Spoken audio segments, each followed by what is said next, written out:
এই মুহূৰ্তত এই কথা কৈছে এগৰাকী মৌলানাসকলৰ ওপৰতে ইয়াৰ বাবে দিয়া হৈছে সম্পূৰ্ণৰূপে দোষাৰোপ যে মৌলানাৰ বাবে এই হিজাব বিতৰ্ক এনেধৰণে শিপাবলৈ পাইছে। এই মুহূৰ্তৰ গুৰুত্বপূৰ্ণ বাতৰিটো আপোনালোকলৈ আগবঢ়াইছো।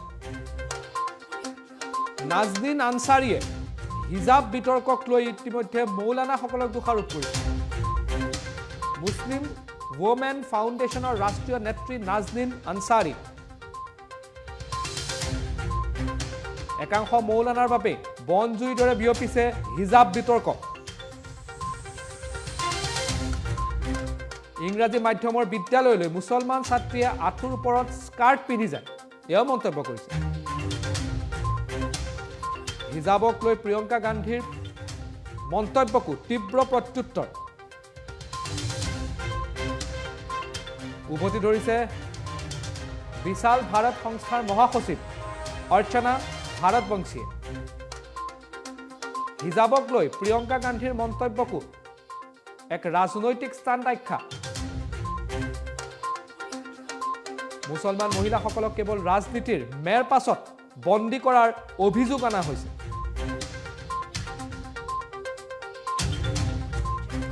এনেদৰে ভাৰতীয় আৱাম পাৰ্টিৰ অধ্যক্ষা নাজমায়ো হিজাব বিতৰ্কক লৈ নিজৰ প্ৰতিক্ৰিয়া ব্যক্ত কৰিছে।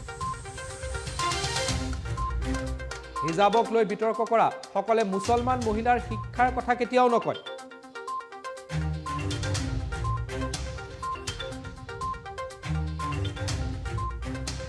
একাংশ স্বাৰ্থপৰ মানুহে এই কথা কয়, এয়া মন্তব্য আহিছে।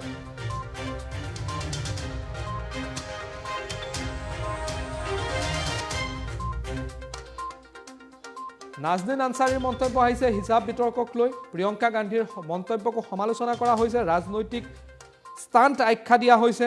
মৌলানাৰ বাবে এই হিজাব বিতৰ্কসমূহ শিপাই পৰিছে বুলি মন্তব্য কৰা হৈছে।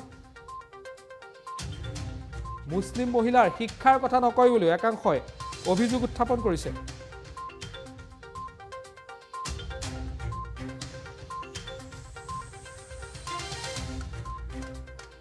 মৌলানাৰ বাবে বনজুইৰ দৰে হিজাব বিতৰ্ক বিয়পিছে বুলি মন্তব্য।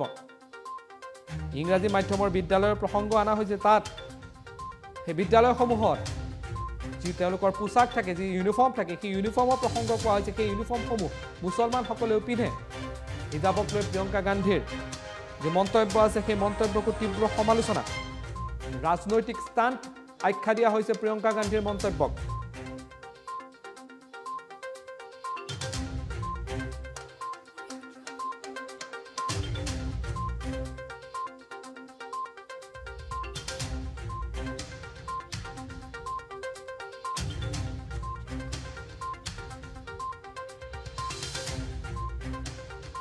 की मांगे हो रही हैं और जो नाजायज़ मांगे हो रही हैं बिल्कुल जायज़ नहीं है।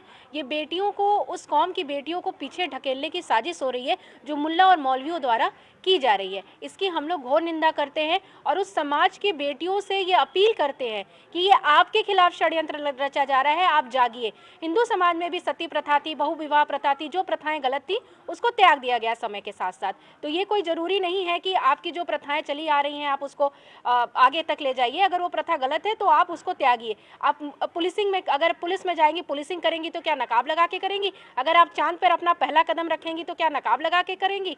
आप कोई भी काम करने जाती हैं तो क्या नकाब लगा कर करती हैं? अगर आप वोट डालने जाएंगी तो नकाब लगा के जाती है, तब भी आपको अपना चेहरा दिखाना पड़ता है। तो जो चीज़ गलत है उसका विरोध करिए और हर स्कूल में यूनिफॉर्म होना चाहिए। नहीं तो कल के दिन को बाकी लोग मांग करने लगेंगे कि हम भगवा गमछा लेकर स्कूल जाएंगे, हम चुनरी ओढ़कर स्कूल जाएंगे, तो किसकी मांगे मानी जाएंगी।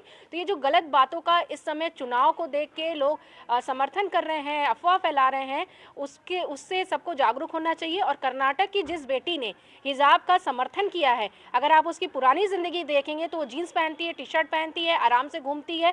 तो वो केवल मुस्लिम लड़कियों को बहकाने के लिए उसको एक मौलवी द्वारा प्लांट किया गया है। इस षड्यंत्र को मुस्लिम बेटियों को समझना चाहिए और उनको खुद आगे बढ़कर उस लड़की की निंदा करनी चाहिए। दरअसल गलत है और हम सारे लोग इसका खंडन करते हैं। खास करके यहाँ की मुस्लिम बहनें इस चीज़ का खंडन करती हैं कि हिजाब को लेकर के बहुत सारे इशू नहीं बनाने चाहिए, क्योंकि ये आपका धर्म का मामला है और अगर से आपको धर्म के हिसाब से जीना है तो आप ज़रा चले जाइए तालिबान और वहाँ की बेटियों से पूछिए कि शरिया कानून क्या होता है या इस्लाम का कानून क्या होता है। वहाँ की ज़िंदगी वो देख ले, क्योंकि जब वो तालिबान जाएंगी तब उनको समझ में आएगा कि क्या होता है। क्योंकि वहाँ की बेटियाँ वहाँ के लोगों से निजात पाना चाहती हैं, वो भाग करके हमारे हिंदुस्तान में आना चाहती हैं। तो जो बेटी ने ये कहा है कि महाराष्ट्र में कि उनका अधिकार है हिजाब लगाना, बिल्कुल उनका अधिकार है हिजाब लगाना, लेकिन ये उनका अधिकार नहीं है कि आप कहीं भी जाएंगी और किसी भी इंस्टीट्यूट में जाएंगी या कहीं भी स्कूल में पढ़ने के लिए जाएंगी तो वहाँ का नियम कानून कायदा तोड़ेंगे। तो ये गलत है और उनको ये समझना चाहिए कि उनको सिर्फ और सिर्फ बरगलाया जा रहा है और उनको गलत राह पे भटकाया जा रहा है।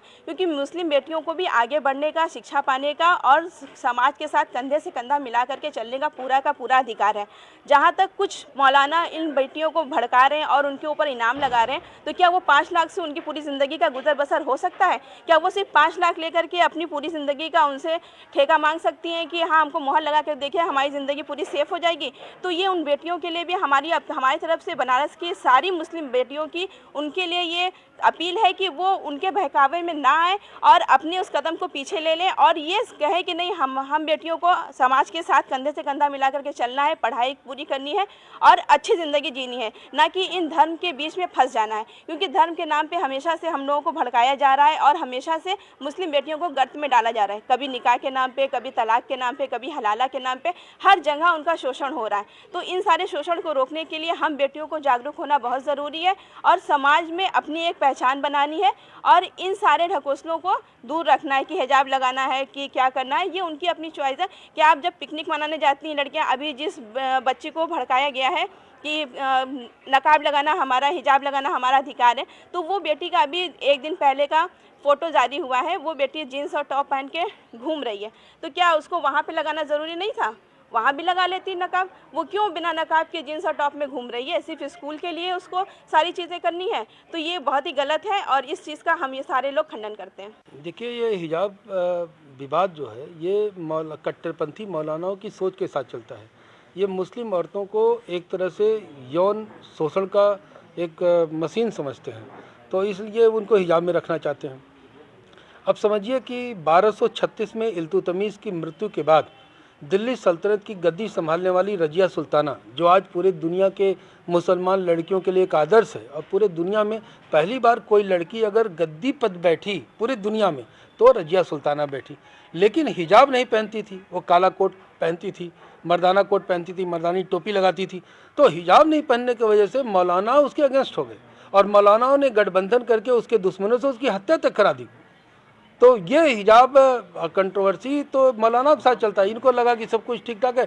ये प्रत्येक जगह भारत को, स्कूलों को क्या कहा जाता है? माँ सरस्वती का केंद्र, भारत का शिक्षा मंदिर। तो अभी तक तो ये मंदिर तोड़ते रहे, मंदिरों पर कब्जा किया। काशी विश्वनाथ, अयोध्या, मथुरा और 50,000 से ज़्यादा मंदिर तोड़े।